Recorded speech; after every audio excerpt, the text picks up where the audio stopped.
Hey everybody, it's Chris, and I'm sitting here at my house tonight. Just me and the girls. Please be praying for Sabrina. Her dad's having back surgery tomorrow, so she's with him tonight.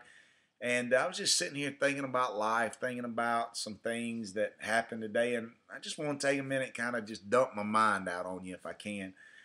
Tonight at Grace Point Church, we have something called a newcomers reception. We literally do it once a month, first Sunday night of every month. And what we do is we sit down with people who are thinking about joining our church. We sit down with people who are thinking about becoming what we call an owner of our church, and we tell them all about it.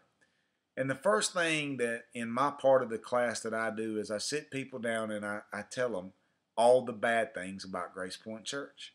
That's right. Can you believe it? As much as you see my social media, as much as you see how great Grace Point Church is, there are some bad things even about Grace Point Church.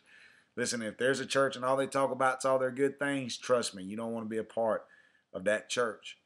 But here's what I start off by saying. I say, if you're considering being a part of Grace Point, or if you're considering being part of any church, there is one thing that's going to happen, and it is a guaranteed fact, and you can book it's eventually going to happen, and that is this.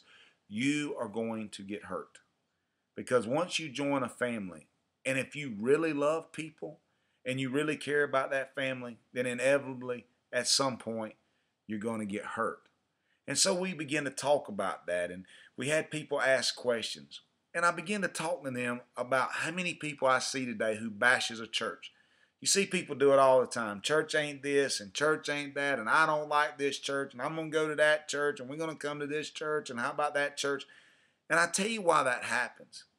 What happens is this, is most people don't realize that even they have hurt people in church. That maybe most people ought to ask themselves the question, did church hurt you? Or maybe did you hurt the church?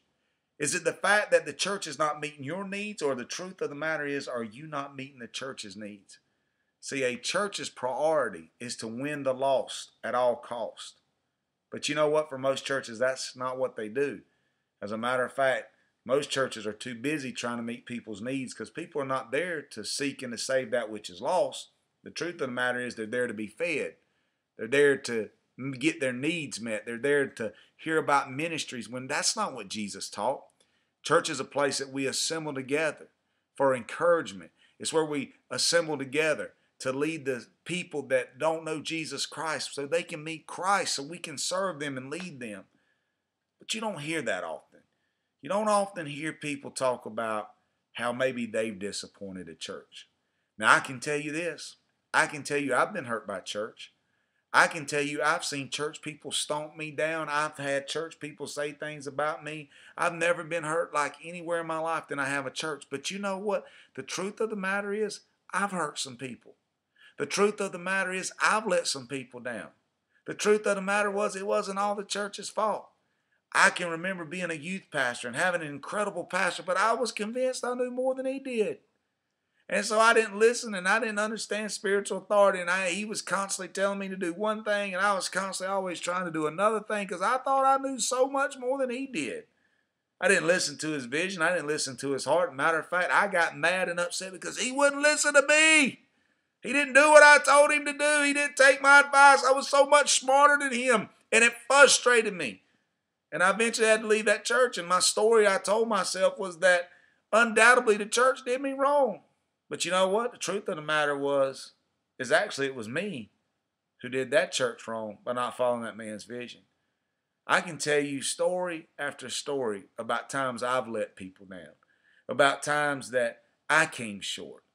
But it was never the church. Let me tell you something. The church is the greatest thing on this planet. It is the church that more people are saved. It is the church that more lives are being changed. It is the church that does more for a community than any other institution ever put on this planet. But yet and still, we've got people who down it and act like there's something wrong with it. Well, let me explain something to you. As long as there are people in churches, there's going to be things wrong with churches. Pastors are going to let you down. They're human. Have you read the Bible? Don't you know that all men are sinful and will let you down? Do you really believe that a pastor getting messed up should be something you go, what in the world happened? It's in the Bible. That's who we are. Let me tell you something. People grumbling, people griping, people complaining. That's going to happen. It's all a part of the church. But when we understand, when we change our mindset, when we change our way of thinking and we quit looking at church for what we can get out of it, instead we start looking at what we can put in it, everything will change. When we quit letting our expectations rule our life and instead let our appreciations change our life, man, everything will change. I'm telling you something, your perspective will change when you quit looking at churches for what they can do for you and you start looking for what you can do for a church. When you quit trying to find the perfect church that you can go to and that will meet all your needs, instead it's trying to find a church that is slacking and needing some help, and you get in that church and you start helping, that's when you're going to find true life. When you quit looking at the church that has your kind of people in it, and you start saying, you know what, let me find a church that I can just minister and help other people. There's churches out there, folks. I'm telling you something, we need to find it. And we need to quit telling ourselves the story that all churches are bad and all churches do is run people down. That's not the truth. You know it, I know it, and we all know it. So today it's time to reverse the curse. If you love your church, listen, I want you to shout it from the rooftops. I want you to put on your Facebook status how amazing your church is. I'm not talking about Grace Point Church. There is churches all around us great. Real life churches right down the road from Grace Point. It is doing an amazing job. They do amazing things for people. There's an amazing anointing on that church. I can tell you about Christ Chapel that does great things for the Lord. They raise $15,000 today for kids. I can tell you about Harvest Church in Warner Robins that is reaching an entire city. I can tell you about New Hope International. I can tell you about churches all in this area. Yes, maybe none of them are perfect. They're not led by perfect men. They're led by men of God, men that are just like you, trying to find their way, trying to be led by the Lord. Let me tell you something. Maybe it's not those churches. Maybe it's the little churches nobody knows anything about. Maybe it's the church that 10 people go to, or 20 people, or maybe 30. Maybe you're looking in all the wrong places for love. My question to you today is, have you hurt the church? Or has the church hurt you? I don't know what the answer is, but I bet, just like me, if you really look at it, most of the time I let the church down. The church didn't let me down. So let's change the way we think. And let's love our churches like we have never loved our church before. And let's remember where we got saved. And let's remember where somebody served us. And let's remember where people loved us and discipled us and prayed for us and took care of us. And let us be those people. Instead of griping about the church, what's wrong with it, let us be the people who fix it and make it right. There's a church that needs you. There's a church that needs your gifts. There's a church that needs your gifts. Find that church. Get in that church and love those people and quit worrying about yourself and find out who you can help.